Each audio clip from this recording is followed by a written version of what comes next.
De los cientos de cultos de niños en la cual yo he estado presente en mis 7 años de trayectoria como ministro de la palabra, Mateo 18:3 es uno de los versos más usados para apoyar la razón por la cual estos cultos son hechos para empezar. Sin embargo, las exposiciones de este verso en muchas ocasiones son incorrectas y hasta absurdas.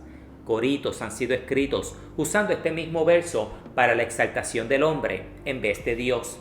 Pero lo más triste de todo es que este versículo ha sido tomado equivocadamente para dar licencia a líderes de iglesia a actuar de una manera infantil desde el mismo púlpito. En este video vamos a quebrantar esta parte de las escrituras y ver su verdadero significado. Mateo capítulo 18, versículo 3. Y Jesús dijo: de cierto os digo, que si no os volvéis y os hacéis como niños, no entraréis en el reino de los cielos. Primero, para poder entender el verdadero concepto de este verso, debemos entender los acontecimientos anteriores a este versículo. Ahora observemos. Es bueno notar que hasta este punto en el libro de Mateo, el Señor Jesús había predicho sobre sus sufrimientos y la gloria que venía después de que Él resucitara entre los muertos. Mateo capítulo 16, versículo 21. Desde entonces comenzó Jesús a declarar a sus discípulos que le era necesario ir a Jerusalén y padecer mucho de los ancianos, de los principales sacerdotes y de los escribas, y ser muerto y resucitar al tercer día. Y de nuevo en Mateo 17, 22 lo predijo. Mateo capítulo 17, versículo 22. Estando ellos en Galilea, Jesús le dijo: el Hijo del Hombre será entregado en manos de hombres.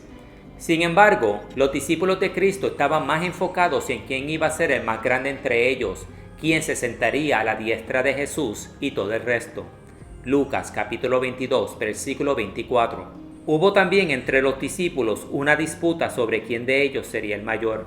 El Señor Jesús habló muchas palabras sobre sus futuros sufrimientos, pero muy pocas sobre su gloria. Mateo capítulo 20, versículo 19. Y le entregarán a los gentiles para que le escarnezcan, le azoten y le crucifiquen, mas al tercer día resucitará. Pero los discípulos, polvo de la tierra al fin de cuentas, se engancharon a la simple posibilidad de poder reinar con Jesús, y en vez de compadecerse de su Señor y preguntarle cómo ellos, bajo la gracia de Dios, podrían soportar con Él, sufrir con Él y, de ser necesario, morir con Él, ellos le preguntaron a Jesús quién reinaría con Él. Mateo capítulo 18, versículo 1. En aquel tiempo los discípulos vinieron a Jesús diciendo: ¿quién es el mayor en el reino de los cielos? Los discípulos de Cristo estaban distraídos con la simple posibilidad de poder reinar con el Señor, en vez de ofrecerse a cargar con Él su yugo y con Él alcanzar la gloria de Dios. Pero mis amados, esto no es nuevo. El hombre siempre ha querido cargar la corona sin tener que primero cargar su cruz. Hechos capítulo 14, versículo 22. Es necesario que a través de muchas tribulaciones entremos en el reino de Dios. Si el Señor Jesús tuvo que padecer muchas cosas antes de entrar a su reino, nosotros debemos estar listos para padecer también. Lucas capítulo 6, versículo 40. El discípulo no es superior a su maestro, mas todo el que fuere perfeccionado será como su maestro. O como lee el margen: un esclavo no es mejor que su amo, o un estudiante superior a su profesor. Si un subordinado quiere ser como su patrón, éste debe tener la misma determinación, ánimo y vigor, y claro está, pasar por los mismos dolores, dificultades y fatiga que aquel que está por encima de él. O en otras palabras, si nuestro amo tuvo que cargar una cruz para llegar a la corona, nosotros debemos hacer igual. Mateo capítulo 10, versículo 38. Y el que no toma su cruz y sigue en pos de mí, no es digno de mí. Es la voluntad de nuestro Señor que antes de que lleguemos a la corona, andemos todo el día, todos los días, con un objeto que es usado como método de muerte en nuestros hombros, con dirección al Calvario. Romanos capítulo 8, versículo 36. Como está escrito: por causa de ti, Jesús, somos muertos todo el tiempo, somos contados como ovejas de matadero. Todos nuestros sueños, todos nuestros deseos, todas nuestras ambiciones son clavadas en esta cruz diariamente. Gálatas capítulo 5, versículo 24. Pero los que son de Cristo han crucificado la carne con sus pasiones y deseos, y todo con el fin de alcanzar la corona. Apocalipsis capítulo 2, versículo 10. sé fiel hasta la muerte, y yo te daré la corona de la vida. Sin embargo, los discípulos hasta este punto se afanaron con la idea de quién sería el más grande entre ellos. Pedro, por ejemplo, fue el primero en confesar a Jesús como el Cristo y el que el Señor le entregó las llaves del reino de los cielos. ¿Sería él el más grande entre ellos? Mateo capítulo 16, versículos del 13 al 19. Viniendo Jesús a la región de Cesarea de Filipo, preguntó a sus discípulos diciendo: ¿Quién dicen los hombres que es el Hijo del Hombre? Ellos dijeron: unos Juan el Bautista, otros Elías, y otros Jeremías, o algunos de los profetas. Él les dijo: ¿y vosotros, quién decís que soy yo? Respondiendo Simón Pedro dijo: Tú eres el Cristo, el Hijo del Dios viviente. Entonces le respondió Jesús: Bienaventurado eres, Simón, hijo de Jonás, porque no te lo reveló carne ni sangre, sino mi Padre que está en los cielos. Y yo también te digo que tú eres Pedro, y sobre esta roca edificaré mi iglesia, y las puertas del Hades no prevalecerán en contra de ella.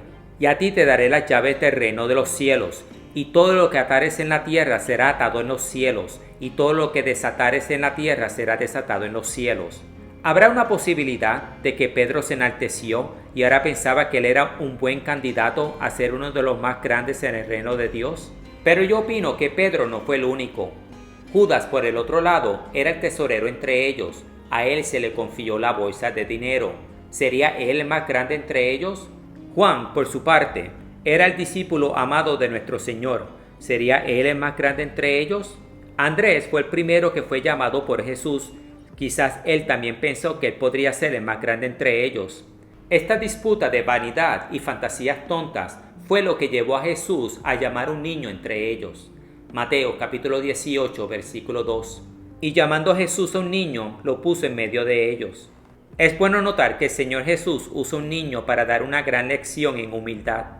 En el medio de señores y el Señor de señores, Jesús puso un niño que serviría como una amonestación a los discípulos y más aún una gran enseñanza para todos nosotros.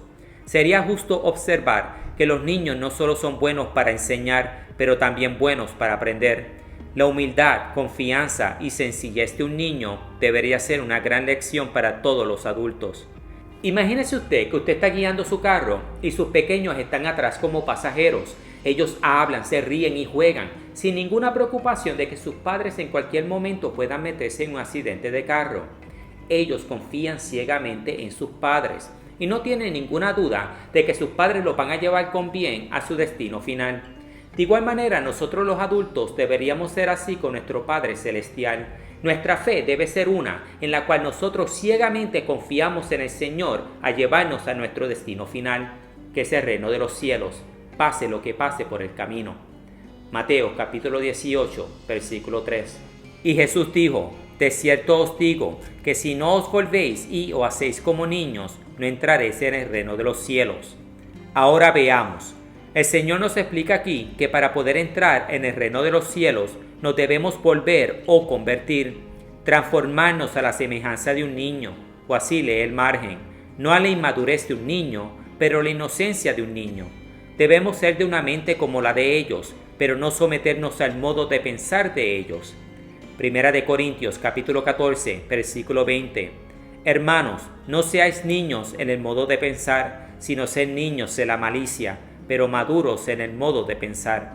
De igual manera, como un niño, debemos ser de un corazón sincero. Joel capítulo 2, versículo 12. Convertíos a mí con todo vuestro corazón.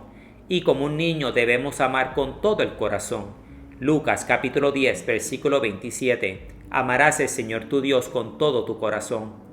Todas estas características que acabo de mencionar son evidentes en la vida de un niño hacia sus padres, cuando estos no han sido expuestos a la maldad de este mundo.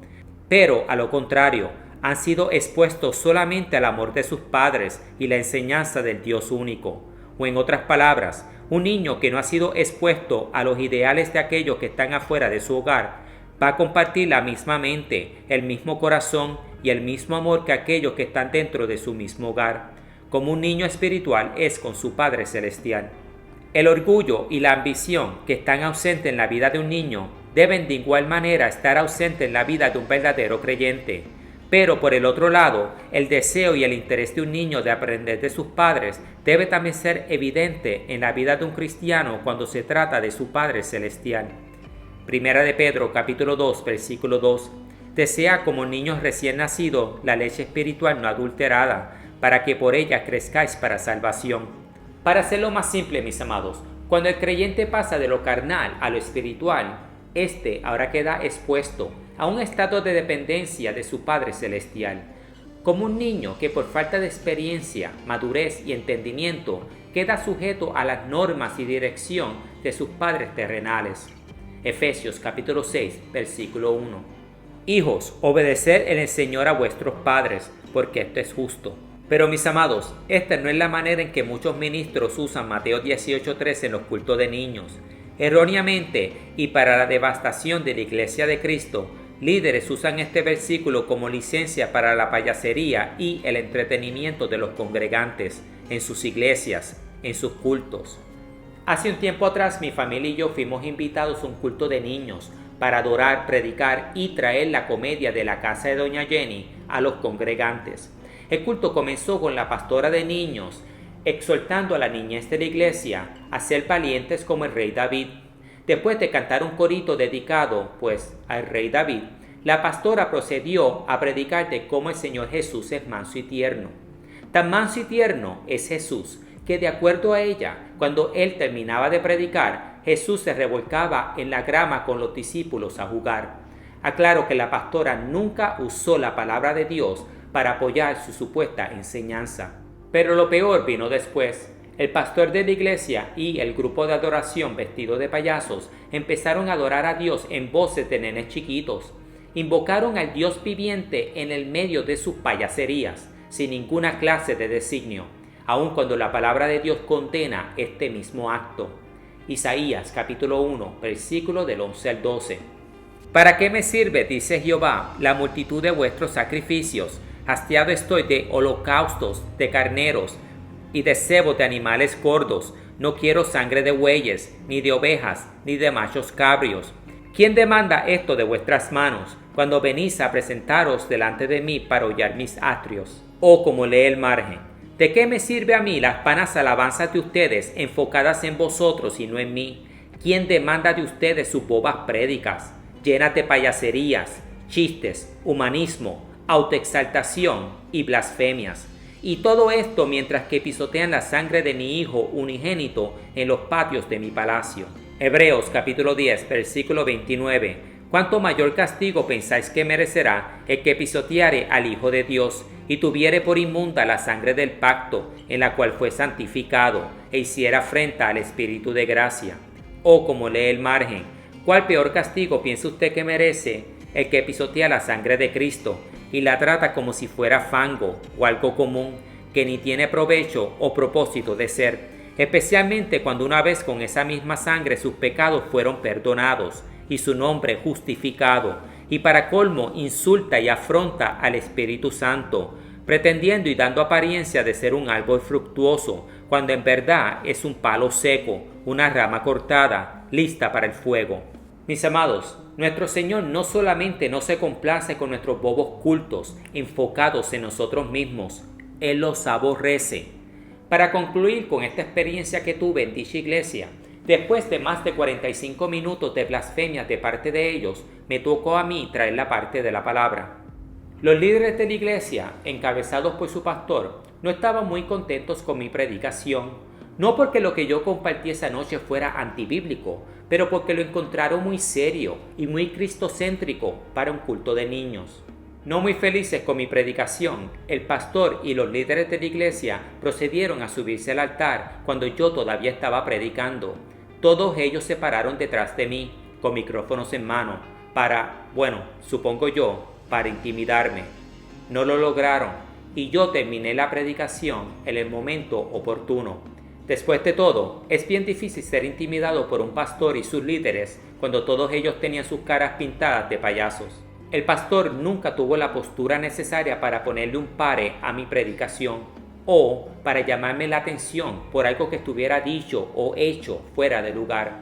Pero por lo contrario, Yo concluí con la predicación y luego pasé a la parte de la comedia de la casa de doña Jenny sin ninguna objeción. Con esto dicho, quiero aclarar que yo no apruebo esta clase de cultos. No hay espacio en la Iglesia de Dios para la alabanza de niños, jóvenes, damas o congregantes de edad de oro. Jesús y solo Jesús debe ser exaltado en cada iglesia, en cada culto, en cada momento. Pero al final de cuentas, mis amados, mi llamado es el de ser un ministro ambulante en una sociedad que no le interesa la verdad de la palabra de Dios. Una sociedad que prefiere ser entretenida por sus mismos pastores, los mismos que se han rehusado a vigilar por sus almas, y todo con el fin de atraer más congregantes a sus iglesias, y con más congregantes, más ofrendas, y con más ofrendas, mejor salario. Si yo fuera pastor, mi iglesia sería un lugar de alabanza, y alabanza solamente, aun si mi congregación fuera de 5 personas. Casa de doña Jenny, al igual que muchos otros recursos, no tienen lugar en el altar de ninguna iglesia. Y cuánto yo desearía ser invitado para predicar la palabra, y la palabra solamente. Pero por amor a mis hermanos y el bien común, tengo que terminar la noche disfrazándome de viejo. Primera de Corintios, capítulo 9, versículo 21. A los que están sin ley me he hecho como si yo estuviera sin ley, no estando yo sin ley de Dios, sino bajo la ley de Cristo, para ganar a los que están sin ley. Primera de Corintios, capítulo 9, versículo 23 concluye: y esto hago por la causa del Evangelio. En conclusión, la conversión del creyente por la gracia de nuestro Señor Jesucristo nos hace como niños, no en la inmadurez de ellos, pero en la inocencia de ellos. Debemos confiar que el Señor cuidará de nosotros, como buenos padres cuidan de sus pequeños. Mateo capítulo 6, versículo 31. Así que no se preocupen diciendo, ¿qué comeremos? ¿O qué beberemos? ¿O con qué nos vestiremos? Malicia, orgullo y ambición deben estar ausentes en nuestras vidas, así como están ausentes en la vida de un niño. Primera de Corintios capítulo 14, versículo 20. Sino ser niños en la malicia. Pero más que todo, debemos someternos por completo a la gobernación, liderazgo y voluntad de nuestro Padre Celestial, igual que un niño se somete a sus padres terrenales. Gálatas capítulo 4, versículo 2. Un niño menor de edad está bajo el cuidado de tutores y administradores hasta la fecha fijada por su padre. Si hacemos así, o como lee el margen, si nos sometemos al dominio completo y absoluto del Espíritu Santo, ahora sí daremos frutos equivalentes a la sencillez y humildad de un niño, hasta la fecha fijada por nuestro Padre Celestial. O mejor dicho, daremos frutos de salvación hasta el día de nuestro encuentro con el Señor. Salmos capítulo 131, versículo del 1 al 2. Jehová, no se ha envanecido mi corazón, ni mis ojos se enaltecieron, ni anduve en grandezas, ni en cosas demasiado sublimes para mí. En verdad que me he comportado y he acallado mi alma, como un niño destetado de su madre, como un niño destetado está mi alma. Gracias por estar conmigo. Y recuerden, mis amados, es un peligro sacar la palabra de Dios fuera de su contexto para apoyar nuestra propia narrativa de qué es lo que le complace a Dios. Lo que le complace a Dios, al final de cuentas, son niños de corazón. ¿Es usted un niño de corazón? Que Dios me lo bendiga y me los guarde siempre.